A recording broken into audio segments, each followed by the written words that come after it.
Whether that is being implemented or not is being assessed in the rating, and we have prescribed the colleges which are paying at least, private colleges which are paying at least 50% of salary, government salary, will be given credit points, 75% more credit points, and 100% they will get 4 rubrics in the 4th point. This is what various such measures which have been taken to support the teachers, and in this way support for the teachers is planned and given by the regulatory body, and more such programs which are required can be suggested by you. You can suggest that what are the requirements, how we can develop the skill or the satisfaction of the faculty, and how collectively we can contribute to the development of Ayurveda by rendering a quality education in our institutions, guiding the students to learn in a better way and develop the quality education and professional Ayurveda. That was the effect of this competency-based dynamic curriculum. So if we adopt that and strive hard and develop skill among ourselves also, then without doubt we will be able to achieve our goal before 2047 to bring the Ayurvedic educational standard to the global level and have our level with the modern medical education as well.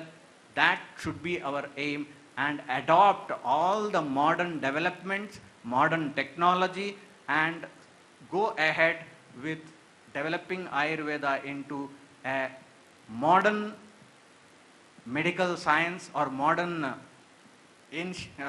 health science. Ayurveda is always, I always say, it should be as ancient as ever and as modern as never. This should be our aim. Thank you one and all.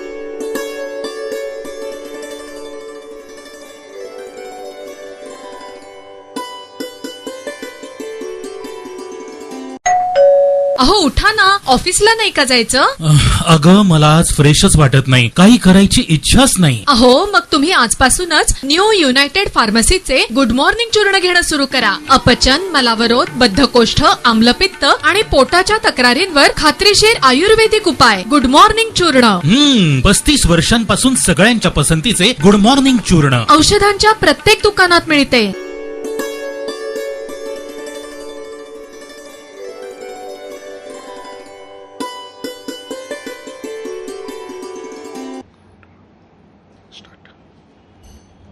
नुकताच संपूर्ण राज्यस्तरावर माननीय मुख्यमंत्री लाडकी बहीण सन्मान योजना याचा शुभारंभ झालेला आहे आणि अनेक लक्षावधी महिलांना त्याचा फायदा मिळाला आणि अजूनही कोट्यावधी महिलांना त्याचा फायदा मिळेल.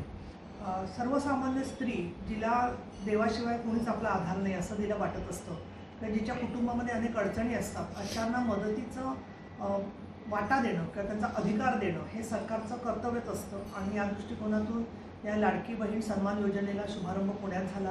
त्याच्यासाठी आम्ही एक रथ तयार केलेला आहे की जो जिल्ह्यामध्ये आम्ही पाठवत आहोत आणि ठिकठिकाणी लोकांशी संवाद साधला जातो आहे. महिलांचा आत्मविश्वास वाढावा या दृष्टीने हे एक सकारात्मक पाऊल आहे. आणि काही लोक जे त्याच्यावर टीका करत आहेत की याच्यामुळे सरकारचं काय होईल, तर आत्तापर्यंत अनेक वेगवेगळ्या योजनांच्या मध्ये ज्यांनी कोट्यवधी रुपयांचे भ्रष्टाचार केलेले आहेत, 12,000 कोटी, 13,000 कोटी, 14,000 कोटी, तर एवढं सरकारचं नुकसान ज्यांनी केलं तेच आज काँग्रेस आणि राष्ट्रवादीचे लोक आज हे प्रश्न विचारतायत की तुम्ही पैशाचा अपव्यय करताय. तुम्हाला पुणे शहरातल्या लोकांना माहिती असेल की अगदी तुरुंगात जाऊन आलेले त्यांचे सुद्धा अनेक नेते या ठिकाणी आहेत भ्रष्टाचारासाठी. आणि म्हणून या सगळ्या बाबतीमध्ये जनतेची दिशाभूल करून कसंही करून आपल्या या महिला ज्या आहेत त्यांचा विश्वास सरकारवरचा उडावा म्हणून हे एक षडयंत्र आहे. मला असं वाटतं की बहीण भावाचं जे नातं आहे त्याची मोजदाद ही रुपयांमध्ये किंवा पैशामध्ये करता येत नाही. दुसरं, ज्याला भाऊ बहिणीकडून राखी बांधून घेतो त्याला त्याचं तो कर्तव्य करत असतो, त्याच वेळेला बहीण जी आहे ती सुद्धा त्याच्याबद्दलचं प्रेम आणखीन त्याच्याबद्दलच्या जबाबदाऱ्या ती घेत असते. आज अनेक कुटुंबांच्या मध्ये आपण बघतो की एकल महिला आहे की ज्यांचा पती पण नाही आहे, भावाची पण मदत नाही आहे, त्या कुठे लांब राहतात, सैन्यात आहेत.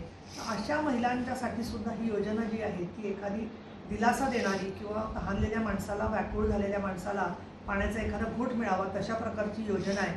पण त्याच्याबद्दल सुद्धा खूप वेगवेगळ्या पद्धतीचा अपप्रचार चालू आहे. त्याच्यातून त्यांची दुष्ट मानसिकता दिसून येते.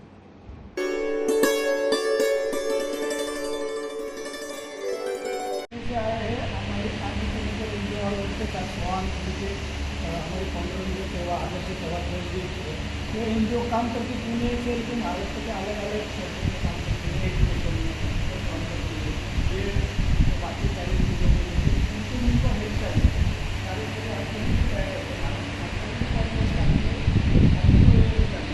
महाराष्ट्रातल्या भगिनींकडनं आणि लहान मुलींकडनं जे आलेले ग्रीटिंग्स, राख्या ह्या तुम्ही आम्हाला ज्या पोचवल्या आहेत त्या आम्ही पण आमच्या सगळ्या ट्रूप्सपर्यंत पोचू आणि त्यांच्या सगळ्यांचा शुभ संदेश आम्ही सगळ्या आमच्या ट्रूप्सपर्यंत पोचू.